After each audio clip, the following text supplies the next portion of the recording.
Hey guys, what's up? Scottish Duck here once again. Okay then, here's a list I have wanted to do in like forever. My top 50 games of all time. Right, now, before we get into this, a couple of things I want to say. First of all, we're only doing one game per series, okay? I know with a big number like 50, it just makes sense to split the series up, so to speak, but I don't know. I feel more comfortable picking one game overall to represent my love of a series, and then rearranging those series in order depending on how much I like them, so it'll be easier for me. Second of all, I've been real sloppy with my lists lately on this channel, haven't I? So I'm going all out with cool editing, gameplay and music to accompany it. I even wrote a script, yes! And third, this is my list, not yours, so yeah, whatever. Anyway, let's get right into this, shall we? Okay, starting off at number 50, a fairly strange pick considering this game's reputation. Beyond Good and Evil for the PS2, GameCube and Xbox. Now, I love Michael Ansel. He's the creator of Rayman and he also did this game. He has done a fantastic job with this, and it's considered sort of the, you know, the sole example of underrated gem, given its commercial failure. It's a commercial failure, but was critically acclaimed and all that bollocks. But yeah, I mean, I can't really say much that hasn't already been said before. I mean, everybody in the game community knows about this game because it's the sole example of commercial flop, critically acclaimed, yada yada yada. And yeah, and I know it's pretty low on the list, but I still really love this game, the world that brought the story. Michael Ansel did a fantastic job, and I will always remember this game. It is my 50th favourite game of all time. Make Beyond Good and Evil 2! Okay, for number 49, you won't be seeing many of these, I'm afraid. The Longest Journey for the PC. Now, I'm not a PC gamer, to my shame, right? And The Longest Journey just happened to be this point-and-click game that I thought looked interesting, so I figured I'd give it a whirl. And holy shit, am I glad I did. This was one hell of a game. Didn't do anything too different from, you know, your typical point-and-click, apart from the fact that it had a really good story and awesome characters. It just did everything that was supposed to be done with a point-and-click adventure game, you know, in my limited experience with them. But yeah, I enjoyed this so much, I really do want to put it in my top 50 games of all time. I have played the sequel to an extent, Dreamfall: The Longest Journey on the Xbox. I haven't quite beaten it yet. I have a feeling I'd probably enjoy it more if I ever played it on the PC. Maybe I should look into that. Yeah, PC gaming. Seems so far away. Anyway, The Longest Journey at number 49. Okay, so here's a game I really want to put higher on the list, but I sort of can't.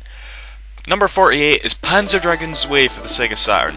Now, Panzer Dragoon isn't a game I played as a kid, so I don't really have any nostalgia for it, but it's something that I really respect more than anything. I mean, it has a really unique world and storyline that which really moves me in a way that other real shooters like Star Fox never could. And yeah, maybe it's a little bit due to the fact that it's a series made by Sega, and it was one of the extremely few Sega Saturn series that anyone gave a shit about. But I digress, the game has a big impact on me regardless. I've never played Panzer Dragoon Saga, for obvious reasons, and the Xbox game was fucking amazing too. But I feel the second one on the Saturn was the most memorable, what with its epic boss fights and great set-piece moments. Also, we can all rejoice now because it looks like we're finally going to get a successor to Panzer Dragoon in the form of Project Draco for the 360. Just, please don't make me have to buy a Kinect in order to play it. Please! Anyway, Panzer Dragoon Zwei, number 48. Okay, for number 47, here's a game that's on pretty much just because of nostalgic reasons. Super Bomberman for the SNES. Now, this is one of the crowning time wasters for me back in the days of my SNES. You know, always blowing shit up and saving the world, I guess, by blowing shit up. I don't know, I didn't pay much thought to the story. Probably because the gameplay was so frigging addicting. Now, I didn't get to play too much of the multiplayer, which I know is one of like the highlights of the Bomberman series, because I didn't have a second controller until a bit later in the console's life cycle. But then, when I eventually did, pretty much, it was just what I expected, you know, pure fucking fun. But in terms of Bomberman, one close game that almost beats it is Bomberman Hero for N64, which is an awesome 3D platform. But I think this one beats it just by a bit. if only just for nostalgia. But hey, that's what games do to you, alright? Anyway, Super Bomberman, number 47. Okay, for number 46, I'm pretty sure I'm going to piss off the fanboys with this one. Super Smash Brothers for N64. Now guys, I love the Smash Brothers games. Honestly, I've played them all since day one. But, I don't know, there was something about Melee and Brawl that didn't really entice me as much as the N64 game. I don't know, maybe it's because the amount of characters were overwhelming, and this one was at its purest form, you know, simple. 3 moves per character. They were all completely different, save for except Mario and Luigi, but regardless, it was just pure fun, you know, sitting around with 4 people on my N64, beating everybody, you know, always arguing about who got to go Link, who was my favourite character.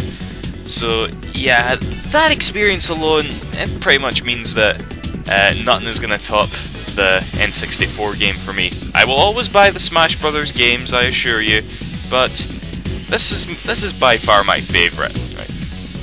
So are we cool?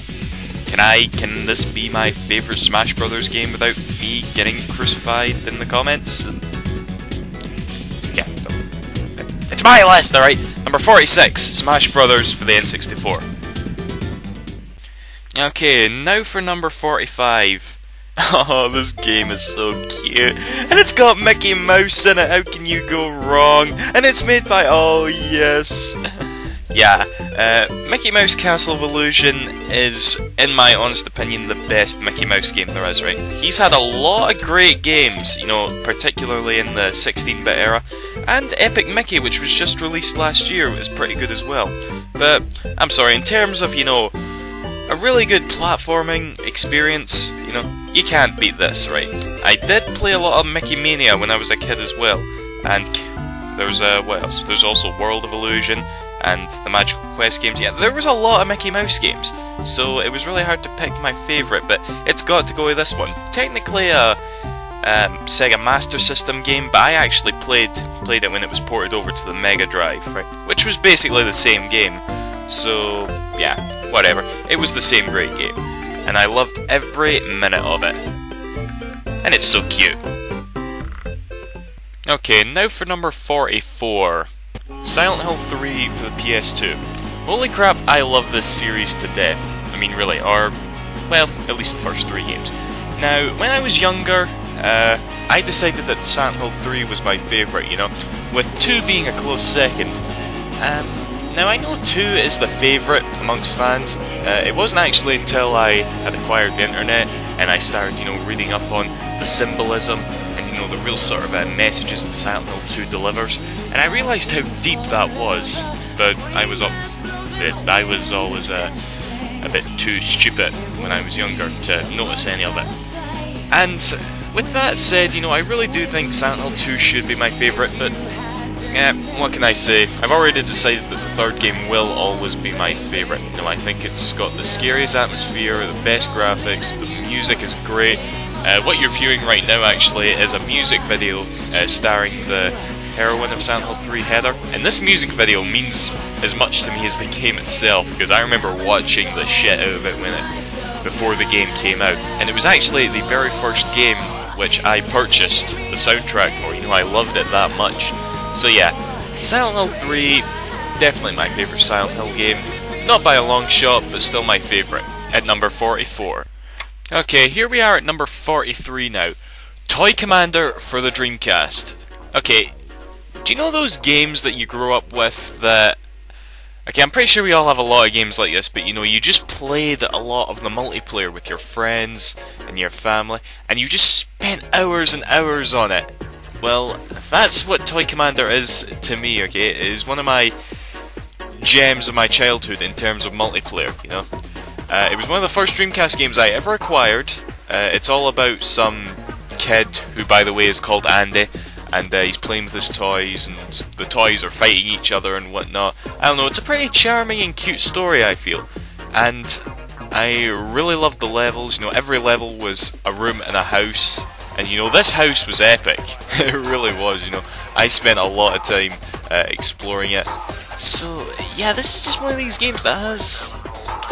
It's a part of me. It really is.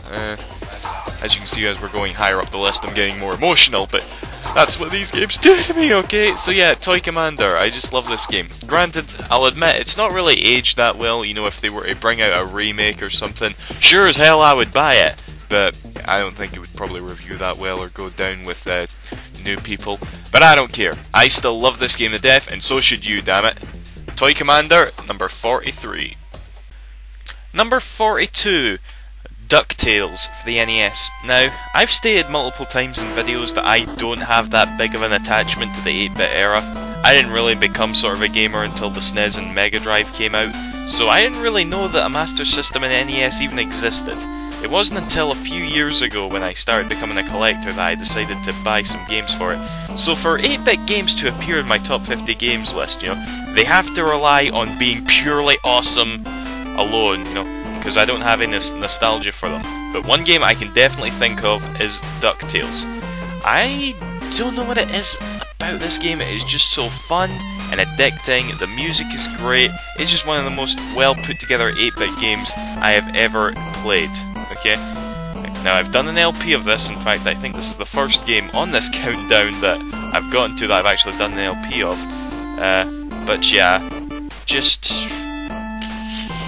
I'm not even that big a fan of the DuckTales cartoon, despite my username, but I love this game so much, I really do. One of the finest 8-bit games ever.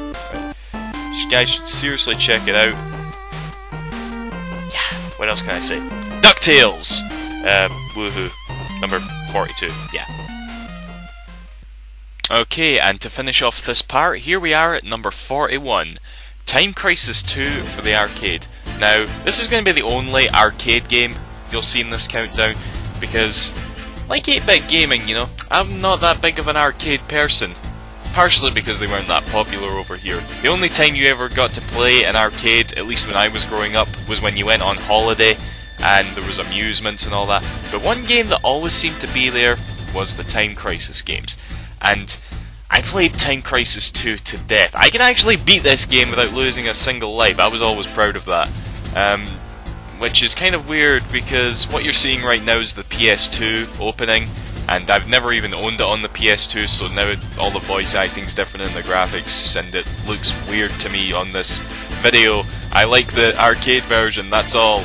But yeah, I probably should pick it up on PS2 for collector's sake, but either way, the arcade version, again, for nostalgia, is probably always going to be my favourite version. Hell, if I can ever get around to owning an arcade machine of this game, I certainly wouldn't pass up the opportunity.